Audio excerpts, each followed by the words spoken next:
ئەو هاوکێشەی ئۆکرانیا و رووسیا هەموو هاوکێشەکانی گۆڕی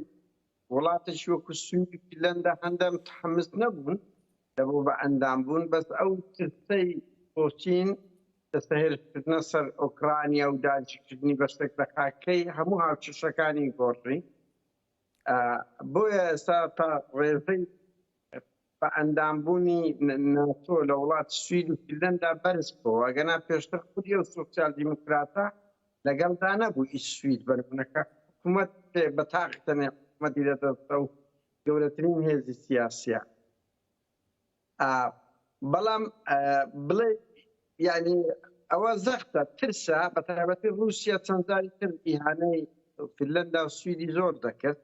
چەندین جار دەهاتن ناو ئەو ئاوسنوورەکانی دەبڕی و ترس هەیە کە رووسیا سەر لە نوێکو داگیرکەرێک ئیتیحاد سۆڤێتی کۆنیان قەیسەری دروستکرد ئەو ئەساسەوە شعبەکە تا ڕادەیەک لەگەڵدا بوو بەڵام بەرەی دژا ناتۆش بەهێزە لێرە یعنی ئەوە نییە بڵێ هەر سەتا سەد لەگەڵدانا بە تایبەتی دوای ئەوەی تورکیا کە ڕێگری کرد و تورکیا هەوڵ دەداتن و هەوڵیشیدا ئیرادەی خۆی لەسەر بەلای کەم وەکو بە بەیاننامەکە ئێمە دیتمان ئەو دوو وڵاتە هەموو بە هەمرۆڤایەتیەکانی خۆیان و ئازادی بیرۆڕەکان خستە ژێرپێکانی فرێدە بەردەمی ئەردۆغان ئەوە تووڕەیەکی باسی دروست کردێ لە ناو خەڵکەی زۆری ئازادی خواز و مرۆڤ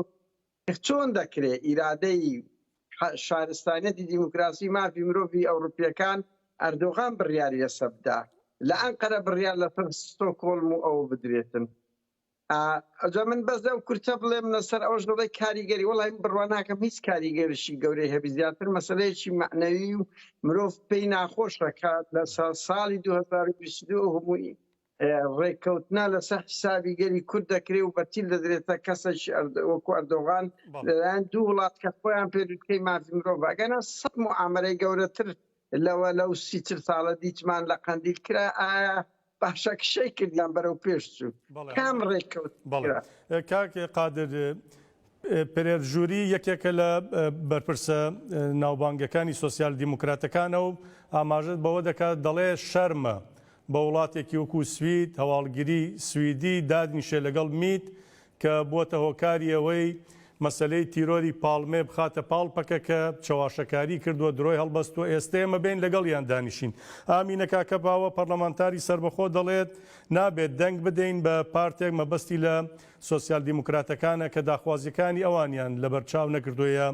پێشێر کردووە. ڕۆژنامەی بەناوبانگی سویدی ئانتێن بلادێ دەگەر ناوکەین بە هەڵەنەوت بێ لە زمانی چەند کەسایەتیەکی ناسراوی کورد لە سویدەوە دەڵێ سۆسیال دیموکراتەکان ئێمەیان فرۆشت یا خیانەتیان لێکردین. هەندێکیشیان وتویانە هەر بەو ڕۆژنامەیە ئێمە شەرم دەکەین کە لە ڕابردوو لە دژی فاشیزم لە وڵاتەکانی خۆمان شەڕمان کردووە ناچاری کۆچبەری بووین ئێستا لە سویدین ینی ئەموو ئەمانە هەن وا دەری دەخا کە ڕای گشتی سوید ڕازی نییە بەمەی کە ڕوودەدا. پێی زانیاریەکانی من مزاهرەیەک دەکرێتن لە چەند ڕۆژی داهاتوو ئێمەش ئاگادار کراینەتەوە سویدەکان ڕێکی لێخن کاکندرێن نەوەک کورد بۆ زانیاریت خەڵکی ئازادی خواست و باڵێک لە باڵەکان لە جەماوەری سۆسیال دیموکراتیش زۆر ناڕازینە چەپەکان ژینگەکان و جگە لە سوید خەڵکی ئەنارشیستەکان و زۆر لە خەڵکانی ئازادی خواز و دیگە لەوانەیە باس کرد سەرۆکی پارتی چەپی سویدی پێشوو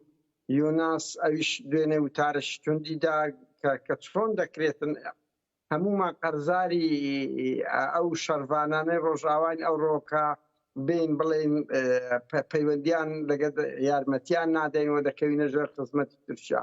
تووڕەیەکی زۆر هەیە بۆیە کاکندرێمە دەمەوێت پێ بڵێم دوێنێ لە پەیجی فەرمی سۆسیال دیموکراتەکان کۆمەڵێک برادەر ئەوان دەوێندەن هەڵمەتیان کرد کۆمنتیان ڕاگرتیان تا ئێستاش ڕاچیرایە بۆ زانیاری و ئێمەمانان لەسەر پەیجی سەرۆکوەزیران و وەزیری دەرەوە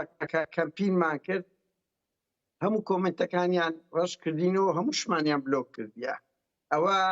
تەسیرێکی گەورەی لەسەریان کردیان ناڕەزایەتێکی زۆر ڕوویدایە هەتا لە ناو کوردە سۆسیال دیموکراتەکان لە ناوە خۆیان کە چۆن دەکرێت ئیرادەی سویدیەکان تەسلیم بە ئەردۆغان بکرێ لە پێناوی ئەوەی بەس ببنە ئەندامی ناتۆ. زۆر باش. بەڵێ.